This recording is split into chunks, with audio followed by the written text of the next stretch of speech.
Welkom by die Volle Evangelie Kerk in Secunda. Ons bid dat hierdie boodskap u ryklik sal seën. Vir meer inligting, besoek ons webwerf by www.nader.co.za. Geniet hierdie boodskap. Ek bly so baie vir julle vanaand hier te sien. Wie was vanoggend nie hier nie? Wie is vanaand hier vir die eerste keer? Maak net gou so. Hey, julle klompie mense, vir julle wil ek sê, hartlik welkom. In ons tyd is daar mense wat hulle heil in die Ou Testament wil soek. Daar is niks met die Ou Testament verkeerd nie, dis God se woord. Ek lees die Ou Testament en ek is lief vir die Ou Testament. Ek soek 'n klein bietjie meer van hierdie volume asseblief. Baie dankie. Maar die Nuwe Testament sê in Johannes 1, daarvan vers 15 af, die wet is deur Moses gegee, die genade en die waarheid het deur Jesus Christus gekom. So ons verlosser se naam is Jesus Christus. Ons verlosser se naam is nie Moses nie.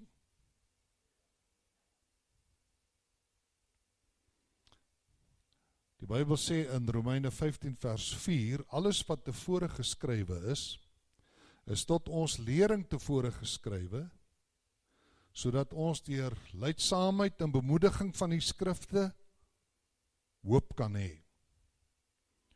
Die verhale van die Ou Testament, die oorwinning van mense in hulle krisisse, gee vir ons hoop. Maak ons sterk. Daarom vertel Hebreërs 12 dat al hierdie Ou Testamentiese helde mense is wat die lewenswedloop volëindig het en dat hulle op die paviljoene sit en dat hulle ons aanmoedig terwyl ons nou op die baan hardloop. Maar ons verlossing lê in Jesus Christus. En om hierdie Nuwe Testament, waaroor ons vanoggend gesels het, hierdie nuwe erfdeel wat God aan elke man en vrou en kind oor die lengte en breedte van die aarde gee, wat Jesus aanneem as hulle saligmaker, om dit te promoveer het God 'n man gekies met die naam van Paulus. Paulus was die hoofeksponent van die Nuwe Testament. En dis geen wonder dat mense wat wil terugkeer na die Ou Testament nie baie van Paulus hou nie. Wanneer sulke mense Bybels uitgee en hulle doen dit ook, dan sny hulle dikwels Paulus se briewe uit hulle Bybels uit. Want Paulus was God se apostel na die heidene toe. En hierdie mense voel nee, God werk net met Israel, hy werk nie met die heidene ook nie. Nou Paulus gee oor homself 'n getuienis. In Galasiërs 1 vers 15 sê hy, toe dit God behaag het, wat my afgesonder het van die skoot van my moeder af, en deur sy genade geroep het om sy seun in my te openbaar, sodat ek hom onder die heidene sou verkondig, het ek dadelik nie vlees en bloed geraadpleeg nie, en ook nie na Jerusalem opgegaan na die wat voor my apostels was nie, maar na Arabië vertrek en weer teruggekom na Damaskus. Daarna, 3 jaar later, het ek na Jerusalem opgegaan om met Petrus kennis te maak en 15 dae by hom gebly. Vers 19, Galasiërs 1 vers 19, en ek het niemand anders van die apostels gesien nie, behalwe Jakobus, die broer van die Here. Dis sy getuienis. Hy sê, toe dit God behaag het, wat my afgesonder het, van die skoot van my moeder af. Nou kyk vriende, wanneer iemand 'n getuienis gee, dan glo ons hom gewoonlik. As iemand hier in die kerk sou opstaan en sê, ek was siek en die Here het my gesond gemaak, dan twyfel ons nie daaroor nie, dan sê ons, is dit nie wonderlik nie? En hier staan 'n man op en hy sê, toe dit God behaag het, wat my afgesonder het van die skoot van my moeder af en deur sy genade geroep het, om sy seun in my te openbaar, sodat ek hom aan die heidenes sou verkondig. Dan glo ek dit. Ek aanvaar Paulus se getuienis. Ek aanvaar verder iets wat Petrus oor Paulus gesê het. Petrus het ook 'n getuienis oor Paulus gegee. En kyk, as daar iemand was wat rede gehad het, ek sê as daar 'n apostel was wat rede gehad het om nie van Paulus te hou nie, dan was dit Petrus. Petrus het baie goeie rede gehad om nie van Paulus te hou nie, want Paulus het vir Petrus in die openbaar teengestaan oor iets wat Petrus verkeerd gedoen het.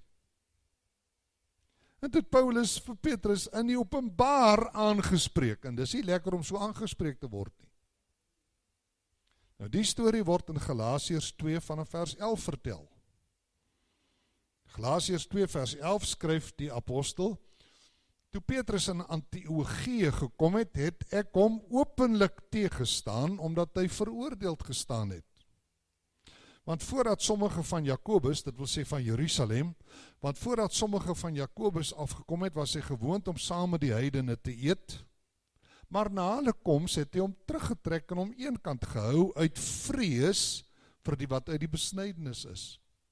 En saam met hom het ook die ander Jode geveins, sodat selfs Barnabas hom laat meevoer het deur hulle geveins. Vers 13, 14, maar toe ek sien dat hulle nie reguit loop volgens die waarheid van die evangelie nie, het ek vir Petrus in die teenwoordigheid van almal gesê, as jy wat 'n Jood is soos 'n heiden lewe en nie soos 'n Jood nie, waarom dwing jy die heidene om soos Jode te lewe? Petrus wou 2 hoede op sy kop hê. Hy wou Christen wees in hierdie konteks, hy wou Jesus behaag, maar hy wou daarom ook die Jode uit die besnydenis tevrede stel. En hier toon die Bybel dat dit nie kan gedoen word nie. Jy's of 'n Jood of jy's 'n Christen. Ek sê jy's of 'n Jood of jy's 'n Christen. En Paulus was 'n Jood, natuurlik, hy was uit die stam van Benjamin, en hy het tot bekering gekom, toe sy 'n Christen, en Petrus ook 'n Christen geword, maar hier het Petrus bang geword vir die groepsdruk van die broers wat van Jerusalem gekom het. So ek sê Petrus het rede gehad om nie van Paulus te hou nie, maar as ons nou na Petrus se sendbriewe toe blaai, as jy 'n Bybel het, kan jy gou kyk in 2 Petrus hoofstuk 3. 2 Petrus 3.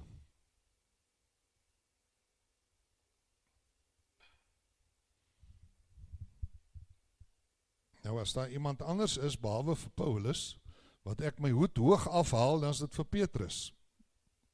Petrus was 'n fantastiese man, en hoogs intelligent.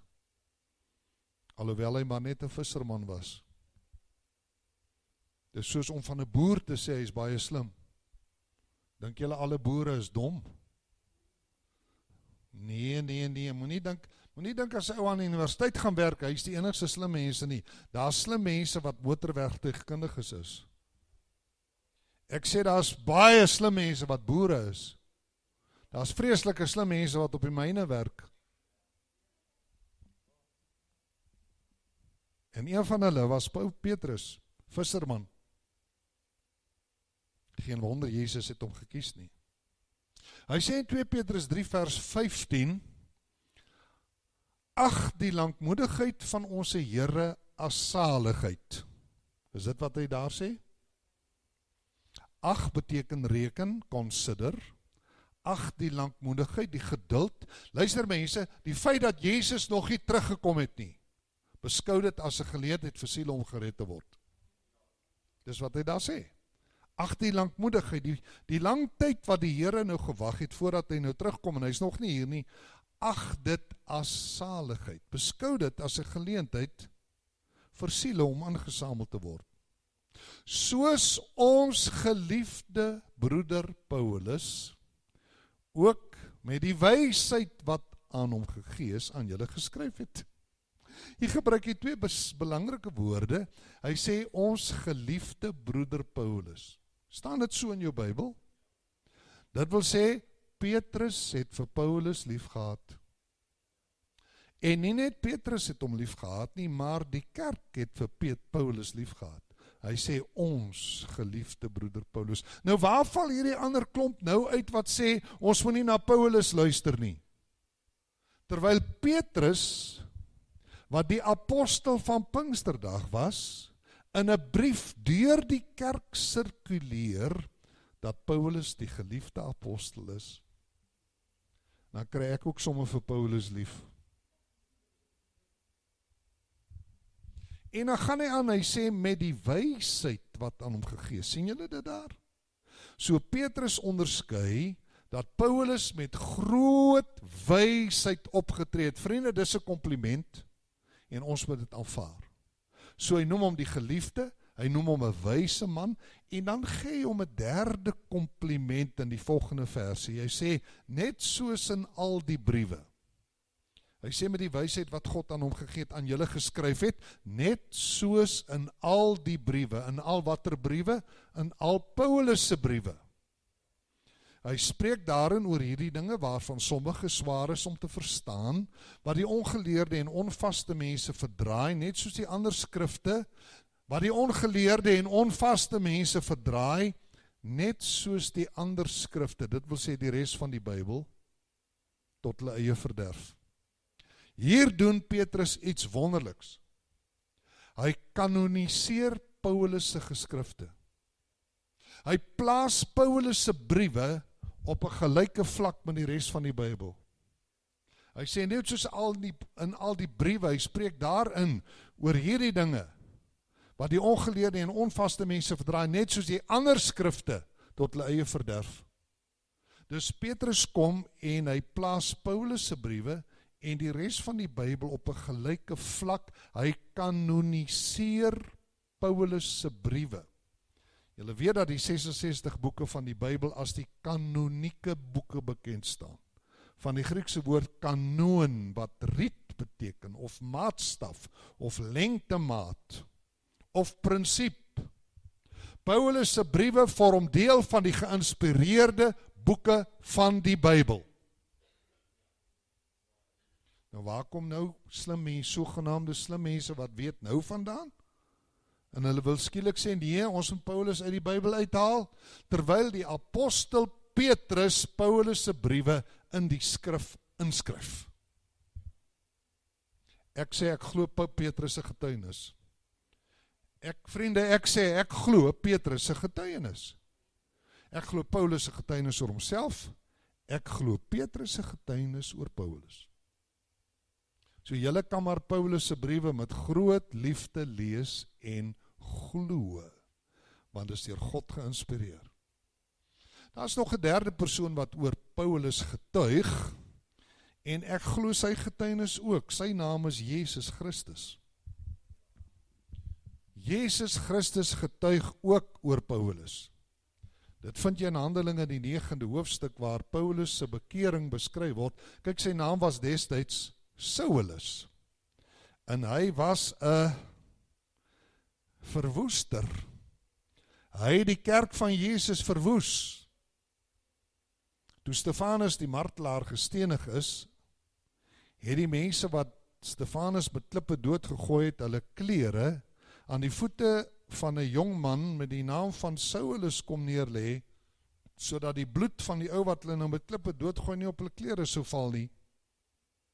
Saulus het by die klere gestaan. Hy was 'n fariseer. Hy het mense gedwing om te laster. Ek sê, hy het mense gedwing om God te vloek. Nou, hoe doen jy dit? Jy breek 'n ou se vingers. En as jy nou Handelinge 9 lees, dan sê jy sien hierdie jong fariseer gaan na die hoëpriester en hy kry briewe van die hoëpriester om na Damaskus te gaan en die mense wat van die weg is daar te gaan vervolg, manne soveel as vroue, en hulle geboeid na Jerusalem terug te bring. Hy het dit as sy taak gesien om die kerk van Jesus te vernietig. Toe hy naby Damaskus kom, omstraal daar hom skielik 'n lig uit die hemel, en hy val op die grond en hy hoor 'n stem wat vir hom sê, Saul, Saul, waarom vervolg jy my? Hy sê, wie is u, Here? En die stem sê, ek is Jesus wat jy vervolg. Dit is hard vir hom teen die prikkels te skop. En in hierdie oomblik toe die helder lig hom nou so verblind, en hy daar op die grond lê, toe vra hy die belangrike vraag, wat wil u hê moet ek doen? Dis omtrent die beste vraag wat ons vir die Here kan vra. Dis omtrent die beste vraag wat ek en jy vir Jesus kan vra.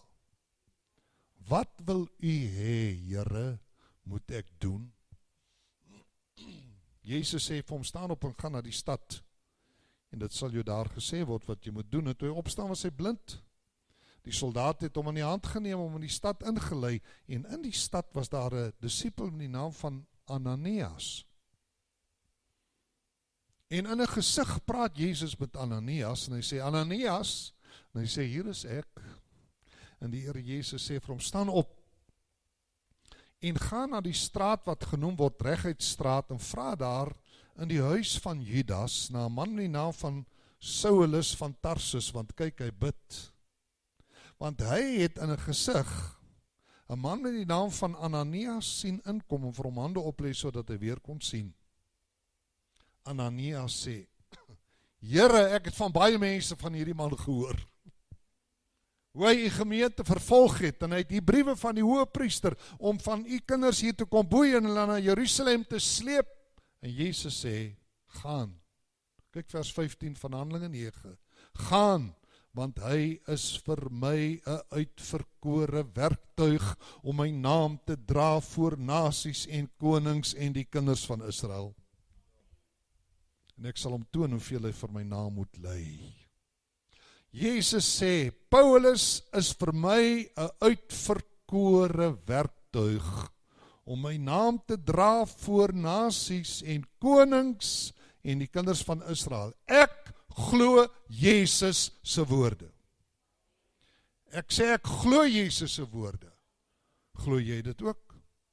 Nou dan kan ons Paulus nie uitstoot uit die pad uitstoot nie. As Jesus van hom getuig dat hy 'n uitverkore werktuig is, as Petrus sê hy is vol wysheid, Petrus sy briewe kanoniseer, as Petrus hom die geliefde apostel noem, en as Paulus oor homself getuig, dan aanvaar ons dit.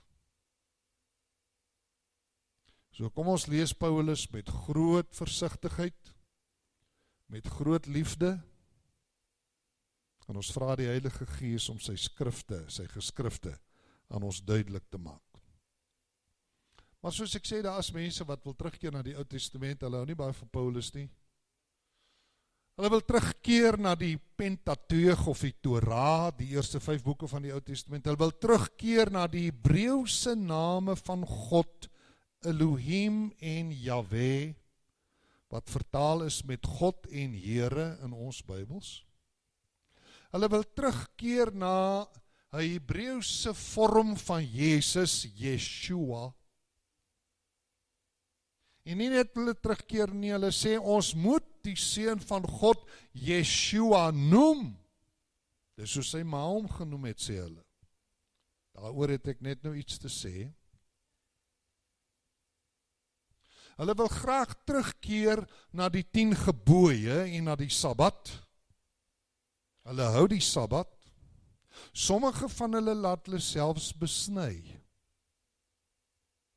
Terwyl die Bybel uitdruklik in 1 Korintiërs 7 sê, daar by die 17de en 18de vers, is iemand as 'n onbesnedene geroep, hy moet hom nie laat besny nie. Die Bybel sê dit. Maar mense word mislei, omdat hulle die Bybel nie ken nie. Mense dwaal, omdat hulle die skrifte nie ken nie. En jy word maklike prooi van die vyand, as jy nie weet wat jy glo nie. Selfs pastore word deur die Satan gevang. Selfs dominees. Dis my hartseer, maar dit is hoe dit is. Ja, so hulle wil terugkeer na die wette, na die Sabbat. Hulle wil terugkeer na die geslagslyste van die Ou Testament. Die geslagsregisters. Daarna toe wil hulle terugkeer.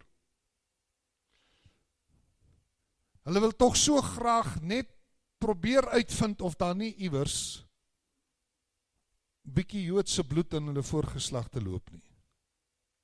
Soos die een ou vir Helen gesê het, Helen is my vrou, vir haar gesê daar uit Nieu-Seeland, uit skryf hy vir haar e-pos, hy het ook nou so halwe Jood geword, hy sê, ek is so gelukkig, ek het vastgestel, daar was 200 jaar gelede, 'n Joodjie in my voorgeslagte. Nou laat my toe om vir u te sê, jy kan 10 Jode in jou voorgeslagte hê, as jy die Jood, Jesus Christus, nie in jou lewe het nie, is jy verlore. Want die Bybel sê in Johannes 1 vers 12, almal wat hom aangeneem het, aan hulle het hy mag gegee om kinders van God te word, aan hulle wat in sy naam glo, wat nie uit die bloed, of uit die wil van die vlees, of uit die wil van 'n man nie, maar uit God gebore is. Dis nie jou vleeslike afkoms wat jou red nie, man. Dis jou geestelike afkoms wat jou red. Jy word nie 'n kind van God by wyse van vleeslike afkoms nie. Jy word 'n kind van God by wyse van wedergeboorte wat deur God se Heilige Gees in jou lewe gewerk word. Hulle wil teruggaan na die geslagsregisters, hulle wil teruggaan na die voedselwette en hulle wil teruggaan na die Joodse feeste. Veral in ons tyd is daar in die kerk baie mense wat baie graag sekere van die Joodse feeste hou. Dit lyk so mooi om met palmtakke hier in die strate op en af te wandel. Of dit lyk so mooi om die shofar te blaas, die ramshoring. Nou laat ons 'n paar goedjies daaroor sê. Die Joodse feeste word in Levitikus 23 genoem, daar kan jy dit gaan bestudeer. Levitikus 23. Daar is 7 Joodse feeste behalwe vir die Sabbat. En die volk van Israel was verplig om al 7, verskoon my, hierdie Joodse feeste te vier. Hulle mag nie een van die 7 uitgelaat het nie. Dit staan nie in die Bybel geskryf in Levitikus nie, maar die konsensus van almal wat daaroor praat en skryf is dat die feeste eintlik vooruitgekyk het na die koms van die Messias. En dat die feeste aan die volk van Israel gegee was om hulle te versterk in hulle geestelike lewe totdat Jesus gekom het. En 'n mens kan dit ook sien, want die feeste dui op die koms van die Messias. Maar hulle moes al 7 feeste vier. En nou staan in ons tyd gelowiges, ook Pinkstergelowiges, wat wil teruggaan na die feeste toe. En vir hulle wil ek sê, as jy 1 vier, moet jy al 7 vier.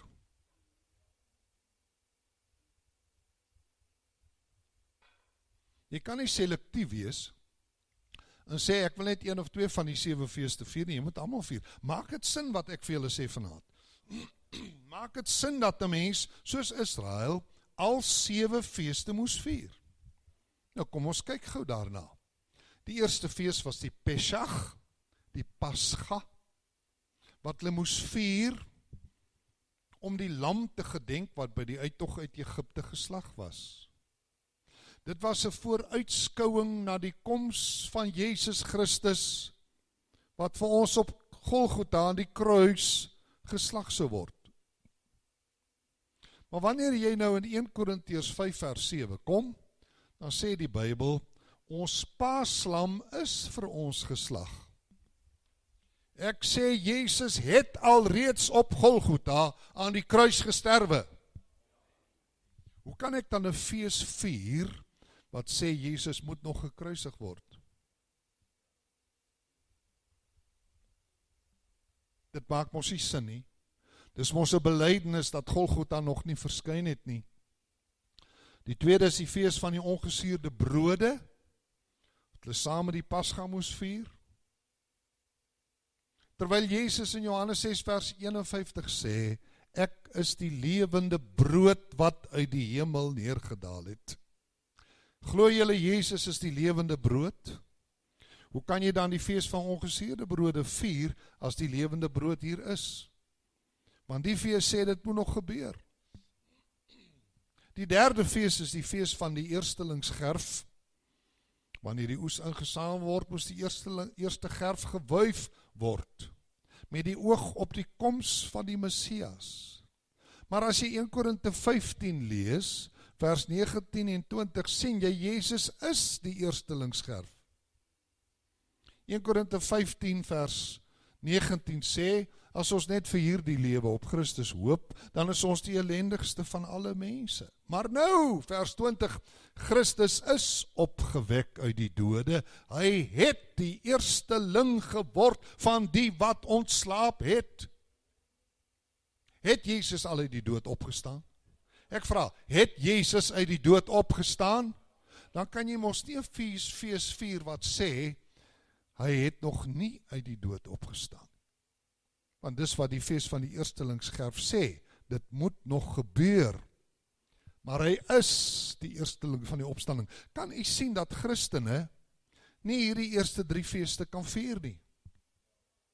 Wat van die 4de fees? Wat van die fees van weke? Wat 49 dae, 7 weke na hierdie feeste gevier moes word. Maar wat vervul is in Pinksterdag, die 50ste dag na Pasga, toe die Heilige Gees deur Jesus uit die hemel uitgestort is op sy wagtende disippels. Toe die dag van die Pinksterfees aangebreek het, was hulle almal eendragtig by mekaar, en daar kom skielik uit die hemel 'n geluid soos van 'n geweldige rukwind, en dit het die hele huis gevul waar hulle gesit het. Toe is deur hulle tonge gesien soos van vuur, Handelinge 2, wat hulle self verdeel en op elkeen van hulle gaan sit, en hulle is almal vervul met die Heilige Gees, en het begin spreek in ander tale soos die Gees aan hulle gegee het om uit te spreek. Ek verklaar vanaand, die Heilige Gees het gekom. Die Heilige Gees woon in jou hart. Jy het die bewys daarvan, want deur hierdie Heilige Gees roep jy Abba Vader. Niemand kan sê, volgens Romeine 8 vers 15, niemand kan sê dat God Vader is, behalwe deur die Heilige Gees nie. Die Heilige Gees het gekom. Hoe kan 'n mens die fees van weke vier, wat sê hy moet nog kom? Hierdie feeste was vooruitskouings op die koms van die Messias en sy bediening. Maar Jesus was al hier, vriende. Maar as jy vandag vir 'n ortodokse Jood vra of die Messias al gekom het, sal hulle sê nee. Hulle wag nog vir hom. En kyk hoe misleidend is die vyand, die Satan, dat hy mense vat en hy bring hulle terug na die Ou Testament toe, en hy gaan plaas hulle in die kerker, waar Jezus nog nie gekom het nie, soos die mense in die Ou Testament in die doderyk gevange gehou was. In 'n kerker in die doderyk, en eers toe hy neergedaal het, het hy hulle gaan ontset in die gevangenis gevange geneem en die hemel toegevat. Die 5de fees is Rosh Hashanah, die fees van die basuine, en dis 'n lekker fees, want mense blaas graag op horings. Ek wil liewer sê, gaan leer om 'n trompet te speel, niet meer variasie. Hy maak ook nie so 'n primitiewe geluid soos die horings nie. Nou maar as jy van die horings hou, dan hou jy van die horings. Maar jy kan nie die horings blaas nie, met die oog daarop dat die Messias moet kom nie, want hy het al gekom. En tweedens, sê hulle nee, maar dit word geblaas met die oog op die wederkoms van die Here. Nou goed, het julle nie gelees wat 1 Tessalonisense 4 vers 16 sê nie? Die Here self sal van die hemel neerdaal met 'n geroep, met die stem van 'n aartsengel en met geklank van die basuin van God. En die wat in Christus gesterf het, sal eers opstaan. Daarna sal ons wat in die lewe oorbly saam met hulle in wolke weggevoer word. Die Here tegemoet in die lig en so sal ons altyd by die Here wees. Die basuin wat die wederkoms van Jesus gaan aankondig, sal nie op die aarde geblaas word nie, maar in die hemel. Jy kan soveel basuine blaas, jy kan soveel horings blaas soos jy wil, Jesus sal nie kom nie. Wanneer Gods basuin sal klink en tyd sy laaste tik sal slaan, dan kom Jesus. Dis vir my verstommend hoe mense op sleeptou geneem kan word. Is omdat hulle nie weet nie. Die 6de fees was 'n wonderlike fees in die Ou Testament, Yom Kippur, die fees van die groot versoendag, waar die hoëpriester een keer 'n jaar met bloed agter die voorhangsel ingegaan het, of van die tabernakel of later van die tempel, en op die versoendeksel van die ark die bloed gesprinkel het, vir die sondes van die volk en vir die sondes van sy huis. Die Jode vier vandag nog Yom Kippur. In 1974 het Sirië en Egipte en Jordanië juis op die groot versoendag oorlog teen Israel begin maak, toe al die Jode gerus het. Gaan kyk 'n bietjie in die geskiedenis, kyk bietjie op Google, die 1974 Joods-Arabiese oorlog, op Yom Kippur, want hulle het geweet die Jode rus daardie dag. En as dit nie was dat Golda Meir Amerika se hulp ingeroep het nie, sou dit swaar gegaan het met Israel in daardie dag. Maar God het hulle gehelp. Maar Yom Kippur, die groot versoendagfees, sê vir ons die voorhangsel van die tabernakel en van die tempel hang nog daar. En broer en suster, as jy Matteus 27 lees vanaf vers 51, sal jy sien dat toe Jesus op Golgotha aan die kruis gesterf het en met 'n groot stem uitgeroep het, het die voorhangsel van die tempel van bo tot onder middeldeur geskeur. Sodat ons as God se kinders nou toegang het in die naam van Jesus deur die voorhangsel, die geskeurde voorhangsel heen tot in die teenwoordigheid van God. Hebreërs 10 sê dit in vers 19. Hy sê, terwyl ons dan broeders vrymoedigheid het om in die heiligdom in te gaan deur die bloed van Jesus op 'n nuwe en lewende weg wat hy vir ons ingewy het, deur die voorhangsel heen. Dit is sy vlees en ons 'n groot priester oor die huis van God het. Laat ons toetree met 'n waaragtige hart en volle geloofsversekerdheid. Die voorhangsel is geskeur. As jy vandag Yom Kippur vier, sê jy, Jesus is nog nie gekruisig nie. En jy sê verder, sy kruisiging was nie effektief nie. Ek kan nie daai fees vier nie. Ek kan nie daardie fees vier nie. Want ek glo, Jesus is gekruisig. Ek glo, ek het 'n toegang tot by die hart van God in die naam van Jesus. Sodat ek saam met Hebreërs 4 vers 16 sê, laat ons dan met vrymoedigheid na die troon van die genade gaan. En die 7de fees waarvoor Christene ook lief is die Huttefees, the Feast of Tabernacles. Slaan ook huitjies op en loop in palmtakke. Dit vier die Jode vandag nog. Toe ek 'n paar jaar terug in Israel was, met so 'n fees het ek gesien, slaan die huitjies op die dakke op. Dit was om die uittog uit Egiptiese ballingskap te gedenk. Toe hulle in hutte moes woon. Ja, sê mense vir my, maar ons kom ook uit die ballingskap van sonde, so ons moet dit ook vier. Nee, die Bybel sê nie in die Nuwe Testament ons moet dit vier nie. Trouwens, die Nuwe Testament sê in 1 Korintiërs 10, want ek wil nie hê dat julle nie sou weet nie, dat ons vaders almal onder die wolk was en almal deur die see deurgegaan het en almal in Moses gedoop is in die wolk en in die see. 1 Korinte 10 vers 1 en 2. Die fees wat ons vier om ons uittog uit sonde in die nuwe lewe te vier en te gedenk, is die sakrament van die doop wat vanoggend hier bedien was in hierdie kerk. Ons slaan nie hutte op nie, ons doop mense. En as jy 'n hut opslaan, dan kom jy maar nog net uit Egipte uit. En nie een van ons kom uit Egipte uit nie. Maak my hart seer as ek dink hoe mense mislei word. Maar ons het met 'n vyand te doen en met mense se onkunde. En hulle ken nie hierdie goed nie. En hulle laat hulle neuse rondlei. En so gaan hulle partykeer weg van die Here af.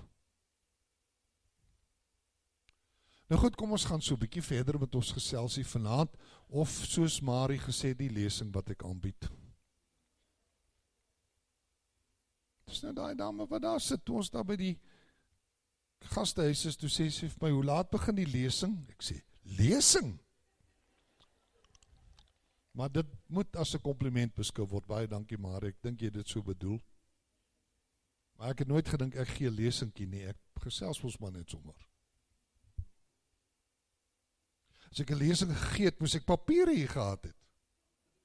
Ja, as ek 'n lesing gegee het, moes ek iets gelees het. Maar ek lees niks, so dis nie 'n lesing nie. Dis sommer net 'n gesels, uit God se woord. Is dit goed?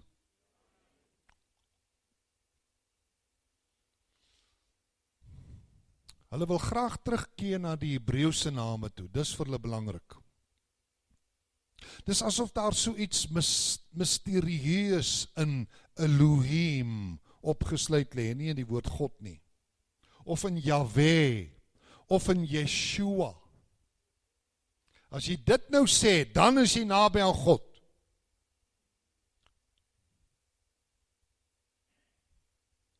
Dis waar. Genesis 1 vers 1 sê, Elohim, hy sê, Bereshit bara ha Elohim, hashamayim ve'et haaretz, in die begin het God die hemele en die aarde geskape. Maar jy kan God gebruik as 'n vertaling. Ons werk met vertalings.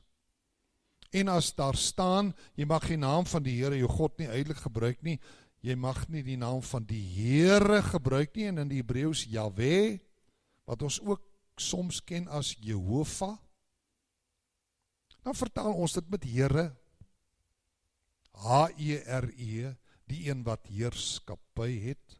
Maar wanneer jy by semantiek kom, dan word die woord ook telkens anders gebruik. Dit word ook vir 'n gewone man gebruik. Hy is 'n heer, 'n vrou is 'n dame. Nou sê een van hulle, maar op die toilet staan dames en here, dames hier en here daar. My God is nie op die toilet nie.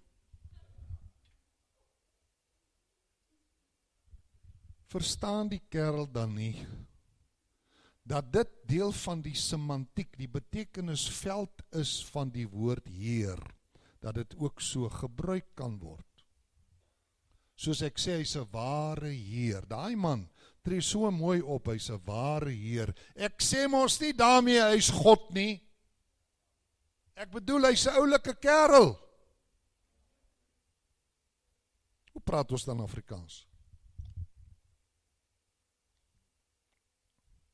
Maar nou moet ons sê Yahweh, ons mag nie sê Here nie, ons mag dit nie, natuurlik mag jy dit vertaal. Elke taal van die wêreld vertaal, as jy iets uit hierdie taal en daai taal wil oorsit, vertaal jy dit. En dis reg. En julle weet dat die Nuwe Testament in Grieks geskryf was. Die Ou Testament in Hebreëus. Die Ou Testament was in Hebreëus en sekere deeltjies Aramees geskryf, omdat dit aan Israel, aan die Jode gerig was. Aramees was 'n dogtertaal van Hebreëus, soos Afrikaanse dogtertaal van Nederlands is en Amerikaans 'n dogtertaal van Engels is. So was Aramees 'n dogtertaal van Hebreëus. Maar wanneer die Nuwe Testament Hebreëse woorde aanhaal, sê hy nooit dit soos die Aramees dit sê nie, hy sê altyd soos die Hebreëus dit sê. Maar nou weet jy dit so, waarom is die Nuwe Testament dan in Grieks geskryf en nie in Hebreëus nie? Omdat die Heilige Gees wat die Nuwe Testament geïnspireer het, die Nuwe Testament na die wêreld toe laat gaan het. En nie na Israel toe nie, en die wêreld het Grieks gepraat. Grieks was die wêreldtaal. Alexander die Grote het van die 3de eeu voor Christus die wêreldtaal Grieks gemaak deur sy oorwinnings. Almal het Grieks gepraat, van Griekeland tot in Rome, tot in Indië, tot in Noord-Afrika. Toe Jezus gekruisig is, het Pontius Pilatus bokant Jezus se kop die woorde Jezus Christus die Nasareëner, die koning van die Jode, in Hebreëus en Grieks en Latynse letters laat aanbring. In Hebreëus, sodat die Jode dit kon lees. In Grieks, sodat die wêreld dit kon lees. En in Latyn, sodat die soldate dit kon lees. En daarom, omdat die Nuwe Testament in Grieks geskryf is, gebruik die Heilige Gees nie die Hebreëse vorm Yeshua nie, maar die Griekse vorm Jesus. Nou het ook weer allerhande goed oor Jesus te sê, maar sy gewone Griekse naam kom vandag nog voor. Daar is van die Spaanse sokkerspelers en mense in die Spaanssprekende wêreld wat die naam Jesus het. Hulle noem het Jesus of Jesus. Maar dis Jesus, vriende, is 'n gewone algemene naam. En dit was 'n gewone algemene naam om vir ons te sê dat die Seun van God 'n gewone mens geword het. Daar was ook 'n Jesus wat Justus genoem word, Kolossense 4, daar by vers 11. Daar was 'n Jesus Barabbas. Daar was Jesus die towenaar, Elimas die towenaar, sy naam was Bar Jesus, Handelinge 13. Gewone naam.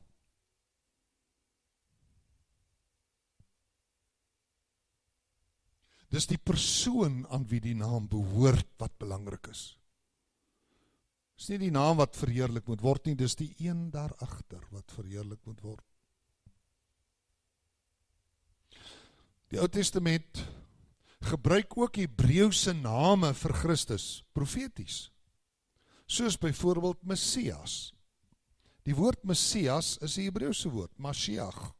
Kom voor byvoorbeeld in Psalm 2 vers 2, waarom wil die nasies en bedink die volke nietige dinge, die konings van die aarde staan gereed in die vorste hou saam raad teen Jahwe en teen sy Mashiach, teen die Here en teen sy gesalfde. Jezus is die gesalfde van God. Ek sê die Vader het Jezus met die Heilige Gees gesalf, toe Jezus uit die doopwater opgeklim het. Jezus is die Christus. Jezus is die Messias. Messias is Christus, is gesalfde. En daarom sê Andreas in Johannes 1 vers 42 vir sy broer Petrus, ons het die Messias gevind. So die woord Messias kom in die Ou Testament voor, en die Heilige Gees neem dit so, en hy sit dit in die Nuwe Testament neer. Messias.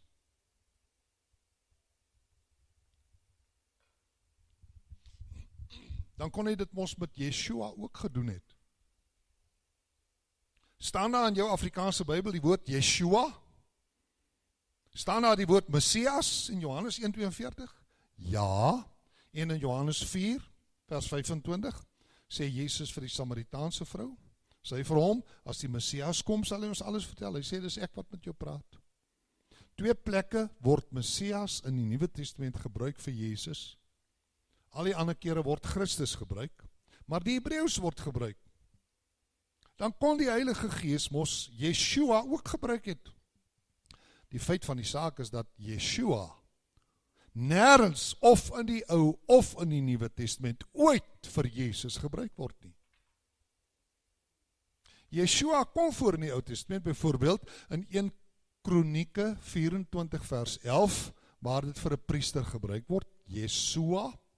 Dit kom voor in Nehemia 10 vers 9, waar dit vir 'n leviet gebruik word, Yeshua. Soos die is nie 'n vreemde naam in die Ou Testament nie, maar hy word nooit vir Jesus gebruik nie. Hy word vir 'n priester en leviet, en Jesus was nie uit die stam van Levi nie. Jesus was die leeu uit die stam van Juda. Hebreërs 7 vers 14 sê, is volkome duidelik dat ons die Here uit Juda voortgespruit het, en betrekking tot hierdie stam het Moses niks gesê van die priesterskap nie. Jesus het nie die naam Yeshua, die Bybel gebruik nie die naam Yeshua vir Jesus nie. Nêrens. Hoekom moet ek hom nou skielik Yeshua noem? Ek noem hom Jesus, op die naam wat die Heilige Gees vir hom gekies het, uit die Griekse wêreld, omdat die evangelie vir my geskryf is. En in my taal is dit nie Jesus nie, dis Jesus. En so noem ek hom, graag. Daar is ook 'n ander Hebreëse woord, 'n ander Hebreëse naam, wat vir Jesus in die Ou Testament gebruik word, wat ook so in die Nuwe Testament gebruik word. Het julle al gehoor van Immanuel? Weet julle dat Jesus Immanuel is? Het staan toch in Jesaja 7 vers 14, die Here self sal aan ons 'n teken gee, kyk die maagd sal swanger word en 'n seun baar, en hom Immanuel noem, God met ons. En Immanuel word in Matteus 1 vers 23 vir Jesus gebruik. So, beide in die Ou Testament en in die Nuwe Testament word Immanuel en in Matteus Emmanuel met 'n E gebruik, want dit is 'n transliterasie, dit is 'n oorskrywing. Dit is nie 'n vertaling nie. God is 'n vertaling van Elohim. Here is 'n vertaling van Yahweh. Maar Emmanuel is 'n transliterasie van Immanuel. Daarom met 'n E.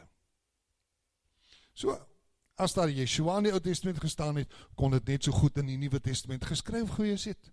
Want daar is 2 ander voorbeelde van ander name, Immanuel en die Messias, wat in die Nuwe Testament voorkom. Dis nie al nie. Die Heilige Gees gebruik talle Hebreëse woorde in die Nuwe Testament. Het julle al van Amen gehoor? Kan iemand sê Amen? Dis Hebreëus. Kom voor in die Nuwe Testament. Het julle al van Halleluja gehoor? Ons het dit hier gesing. Was met 'n I geskryf en nie met 'n J nie, hier op die transparant. Ek wonder hoekom. Het die ou wat die liedjie geskryf het, dit met 'n I gaan skryf? Hy wou dalk. Maar Halleluja in Afrikaans spel jy met 'n J. Kyk in jou woordeboek. Maar miskien is hy modern, nie weet. Kan ook wees. Ek is oud. Hoe sê jy? Ja, daar is iemand wat die ding vastgevat het. Dalk was dit 'n transliterasie. Maar julle het van Halleluja gehoor. Kan iemand sê Halleluja? Dis Hebreëus. Het julle al gehoor van Hosanna? Toe Jesus op die donkie in die stad ingery het. Hosanna is Hebreëus. Teken verlos ons tog. Het julle al van die woord Maranatha gehoor? Uit 1 Korintiërs 16 vers 22. Maranatha beteken die Here kom. Dis Hebreëus, dit staan in Hebreëus in die Griekse Nuwe Testament. Dan kon die Heilige Gees mos Yeshua gebruik het as hy gewou het, nie waar nie? Ek vra julle 'n vraag. As hy Maranatha gebruik en as hy Hosanna gebruik en as hy Amen gebruik en as hy Halleluja gebruik, kon hy mos Yeshua gebruik het? Feit is, dit word nêrens vir Jesus gebruik nie. Wat van Talitha Kumi? Toe Jesus die dogtertjie van Jairus gesond maak, sê hy vir haar, Talitha Kumi, die dogtertjie staan op. Wat van Ephata in Markus 7, toe hy die man wat doof was, sy vingers in die man se ore druk en hy sê, Ephata, gaan oop. Kyk in jou Bybel, dit staan daar. Wat van Eloi, Eloi, lama sabachthani? My God, waarom het u my verlaat? Dis Hebreëus.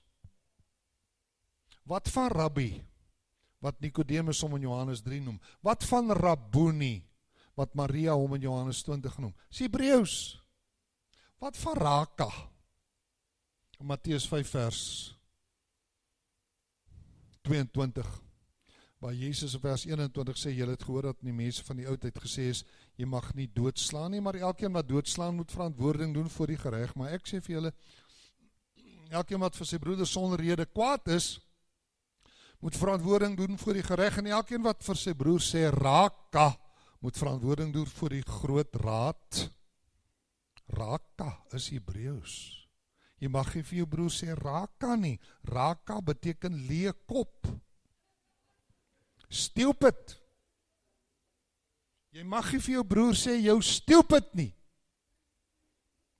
Want jou broer is na God se gelykenis geskape. Hoor julle dit? Het jy al vir iemand gesê, Raka? Ek bedoel in Afrikaans.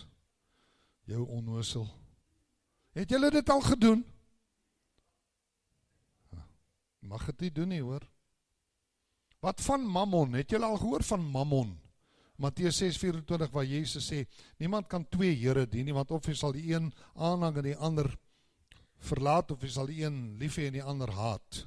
Nee, julle kan nie God en Mammon. Mammon is die geldgod, is 'n demoon, is die Hebreëse naam. Wat van Abba? Abba Vader. Hier het ek nou 'n hele rits Hebreëse woorde genoem, net so in die Nuwe Testament voorkom.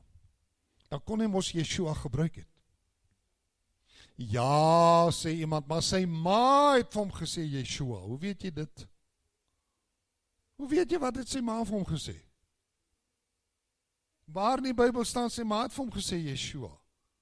Ek sê, sy ma kom vir hom gesê het Benny.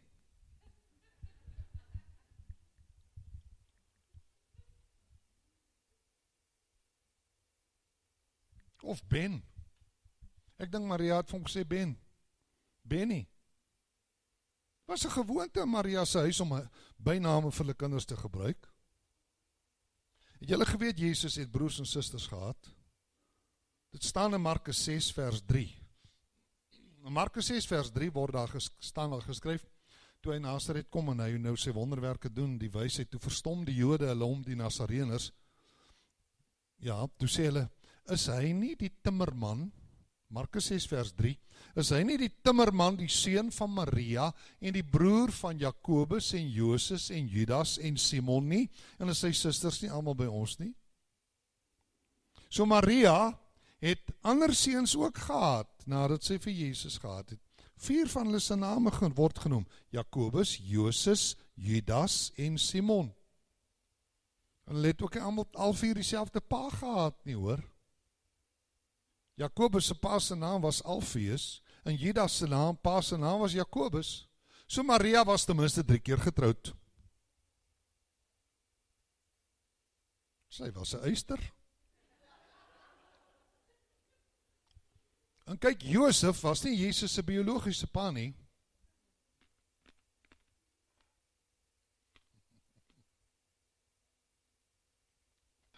Is dit nie vir julle lekker om so die Bybel te gesels nie? Jesus was nie sy biologiese pa nie. Die Heilige Gees het hom verwek. Maar Jesus was sy aanneempa, as jy wil. Of Jesus was sy wettige pa, as jy wil. Daarom is Josef beskou as Jesus se pa. Selfs die geslagsregister doen dit in Matteus 1. Die geslagsregister van Jesus Christus, die seun van Dawid, die seun van Abraham. Abraham was die vader van Isak, en Isak was die vader van Jakob. En Jakob was die vader van Juda en sy broers. En Juda was die vader van Peres en Serach by Tamar, en Peres was die vader van Hesron, en Hesron die vader van Ram, en Ram die vader van Aminadab, en Aminadab die vader van Nachson, en Nachson die vader van Salmon, en Salmon die vader van Boas by Ragab. En Boas die vader van Obed by Rut, en Obed die vader van Isai, en Isai die vader van koning Dawid. Is dit reg sover?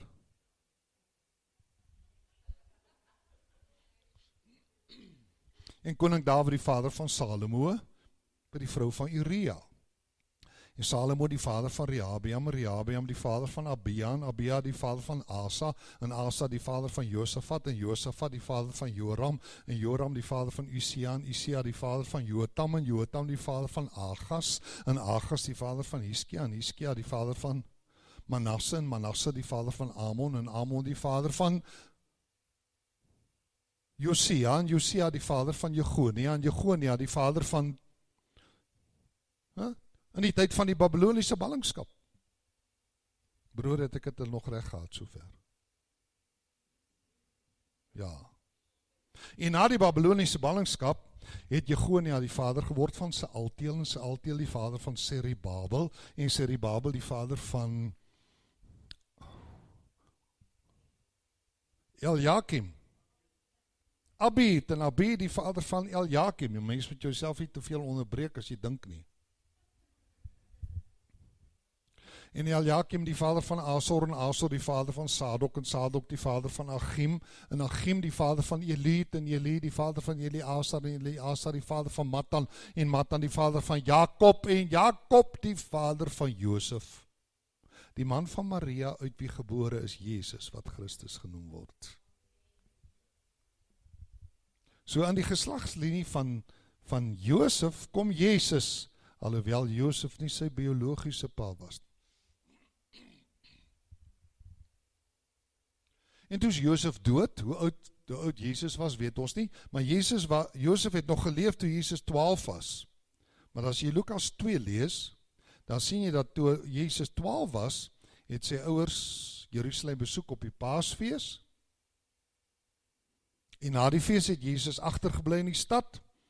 Hulle het 'n dagreis ver gegaan, hom nie gekry nie, teruggekom, gesoek na 3 dae, kry hulle hom in die tempel, waar hy daar by die geleerdes sit en hulle luister en hulle uitvra, en almal was verbaas oor sy antwoorde. En Maria sê vir hom in Lukas 2 vers 48, luister wat sê Maria vir hom in Lukas 2 vers 48, en toe hulle hom sien, was hulle versla, en sy moeder sê vir hom, kind, wat het jy nou gemaak? Wat het jy nou gedoen? Kyk jou vader en ek het jou met angs gesoek. Sy sê nie vir hom Yeshua nie. Sy sê vir hom kind, in Grieks is dit teknon, in Hebreeus is dit ben.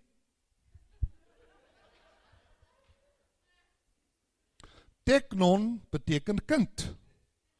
Maar die Hebreeus vir kind of vir seun is ben. Ben Jehuda, seun van Juda. Ben Abraham, seun van Abraham. Ben Hur, seun van Hur. En sy ma sê vir hom, teknon. In Hebreeus kon het gewees het, Ben, of Beni, my seun.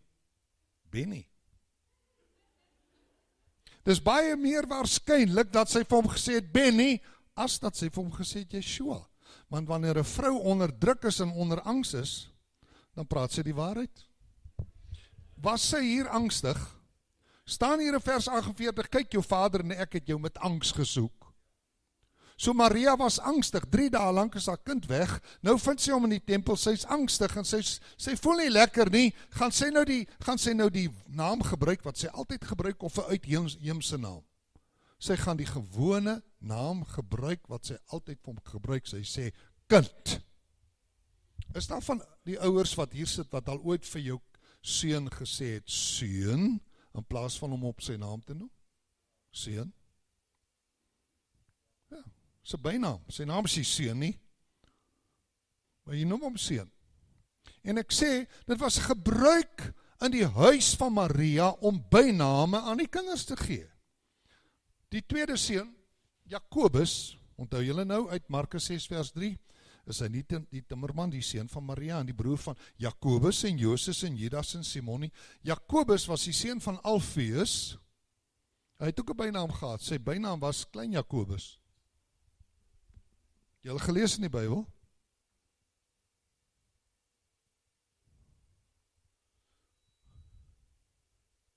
Maak jy het bietjie kouer of sit jy af? Okay. Ek sê, het julle gelees dat Maria se tweede seun se naam was Klein Jakobus? Dit staan in Markus 15 vers 40, waar Jesus se kruisiging beskryf word, en 'n aantal vroue het daar ver gestaan, onder wie Maria Magdalena en Maria, die moeder van Jakobus die kleine, en van Joses en Salome. So dit was Jesus se ma, want 2 van sy broers se name word genoem Jakobus en Joses. En hy word genoem Jakobus die kleine. Jakobu tu mikro, nie Jakobu tu makro nie. Klein Jakobus, nie omdat hy die jongste was nie, maar omdat hy klein van postuur was, want hy was nie die jongste kind nie. Sy bynaam. Sy maat vir hom sê kleinkie. Ek sê sy maat vir hom gesê kleinkie. Vir Jesus het sy gesê Benny. En wat het sy vir Judas gesê? Die derde seun. Kyk, daar was Jakobus en Joses en Judas. Judas was die seun van Jakobus. So hy het 'n ander pa gehad as hierdie halfbroer van hom, hierdie twee halfbroers. En wat was sy bynaam? Sy ma het vir hom gesê Hartjie. Jy het gelees in die Bybel. Jy het dit gelees in die Bybel, pastoor. Nee, hy het ook nie. Maar nou ja, dit staan nie in Afrikaans nie, dit staan in Hebreëus. As jy Matteus 10 vers 3 lees, blaai gou die wat die Bybel het, dan wys ek vir julle iets baie interessants onder die name van Jesus se disippels. Want kyk, twee van Jesus se boeties was disippels. Ons het net nou gehoor uit Galasiërs 1 vers 19 en ek het niemand anders van die apostels gesien nie behalwe Jakobus, die broer van die Here. Onthou julle dit, Galasiërs 1? So, Jakobus, die seun van Alfeus, klein Jakobus, was een van Jesus se disippels, en sy halfbroer Judas, want Judas 1 vers 1 noem hom Judas, die broer van Jakobus, was ook 'n disipel. Sy pa was Jakobus, Judas die seun van Jakobus. Maar hulle het hom iets anders genoem ook, hulle het vir hom gesê Lebbeus, wat genoem word Thaddeus. Is julle in Matteus 10 vers 3. Word die name van die disippels daar genoem, vra ek? Nou dan word daar onder meer gesê, sê nou maar Simon Petrus en Andreas sy broer, Johannes, Jakobus en Johannes sy broer, dan gaan hy so af, dan kom hy by Lebbeus wat Thaddeus genoem word. Sien julle dit? Dit is Judas. Leb in Hebreëus beteken hart. En Tad in Aramees beteken hart. Sy ma het vir hom gesê Hartjie. Dis nie vreemd vir 'n ma om een van haar jongste seentjies Hartjie te noem nie. Veral as sy nie geweet het of daar nog 'n ander ou seentjie na hom sal kom nie. My Hartjie, is daar van julle ma's wat vir julle kinders al ooit gesê het my Hartjie? Nou, dis 'n bynaampie. So broer en suster, dis eintlik baie interessant wanneer mense hierna luister en jy agterkom hoe dat in die gesin van Maria byname gebruik was, my kind Benny en dan Kleintjie en dan Hartjie en alles in die Bybel. Sy ma het hom Yeshua genoem, ek dink nie so nie, want sy was onder druk toe hulle hom in die tempel gevind het. En as my vrou onder druk is, dan praat sy die waarheid. Dan dink sy nie stories uit nie. Ek ook.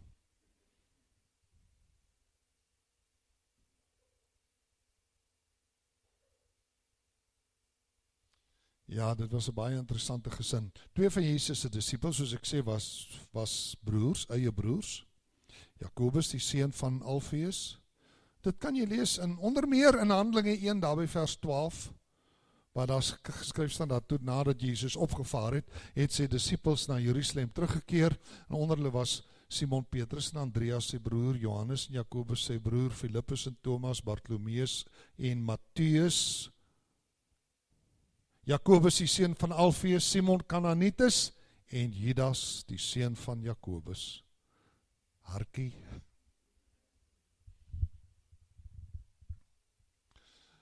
Ek dink ons het genoeg rede om te glo dat wat sy naam ook al was, die Heilige Gees wil hê ons moet hom Jesus noem. Want dit is die Griekse vorm van die Hebreëse Yeshua.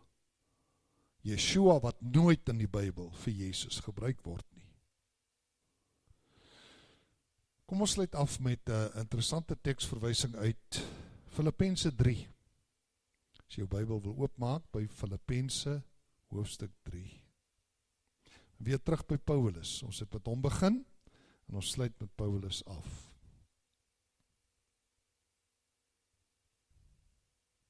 Hy sê verder, broeders, verbly julle in die Here. Dit is vir my nie lastig om dieselfde dinge aan julle te skryf nie, en dit gee julle sekerheid. Let op die honde, let op die slegte arbeiders, let op die versnyding. Dis 'n interessante woord, versnyding. Dis nie die woord besnydenis nie. Besnydenis in Grieks is peritome, om rondom te sny. Versnyding is katatome, om stukkend te sny. Paulus gebruik die woord besnydenis hier as 'n versnydenis, of 'n versnyding. Hy sê mense wat vandag, terwille van die Joodse geloof, hulle laat besny, sny hulle stukkend. Al wat hulle doen, hulle sny hulle net stukkend. Interessant, nie? Want hy het sy geestelike waarde verloor, omdat Jesus 'n Nuwe Testament aangekondig het. En die teken van die Ou Testament geld dus nie meer nie. So al wat 'n man nou doen as jy jou laat besny, vir godsdienstige redes, jy sny jouself stukkend. Dis al. Hy sê, alhoewel ek rede het om te roem ook in die vlees, as ander meen dat hulle op die vlees kan vertrou, ek nog meer. Kyk vers 5, ek is besny op die 8ste dag, toe hy Jood was, uit die geslag van Israel, uit die stam van Benjamin. Ek wonder wat so daai ou Nieu-Seeland gegee het, om hier die getuigskrifies agter sy naam te skryf. Ek is besny op die 8ste dag, hy was nie.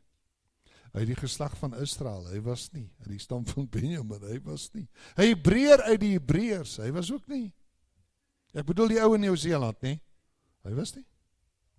Wat die wet betref 'n fariseer, dan sê Paulus, wat ywer betref 'n vervolger van die gemeente, wat die geregtigheid in die wet betref, onberispelik. En toe praat ek persoonlik met iemand ruk terug, toe sê vir my, Paulus sê, hy het die wet onberispelik gehou. Ek sê, ja, hy het ja, op 'n stadium van sy lewe. Hoe nou? Hoe bedoel jy nou? Ek sê, jy het nie die volgende versie gelees nie.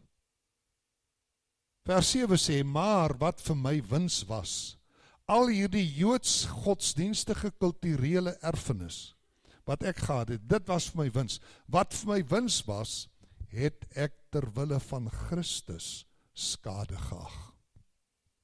Ja, waarlik, ek ag ook alle skade, om die uitnemendheid van die kennis van Christus Jesus, my Here, terwille van wie ek alles prys gegee het, en as drek beskou. Kyk dan vers 8, daar staan in jou Bybel, en as drek beskou, die Griekse woord skubala, beteken ontlasting.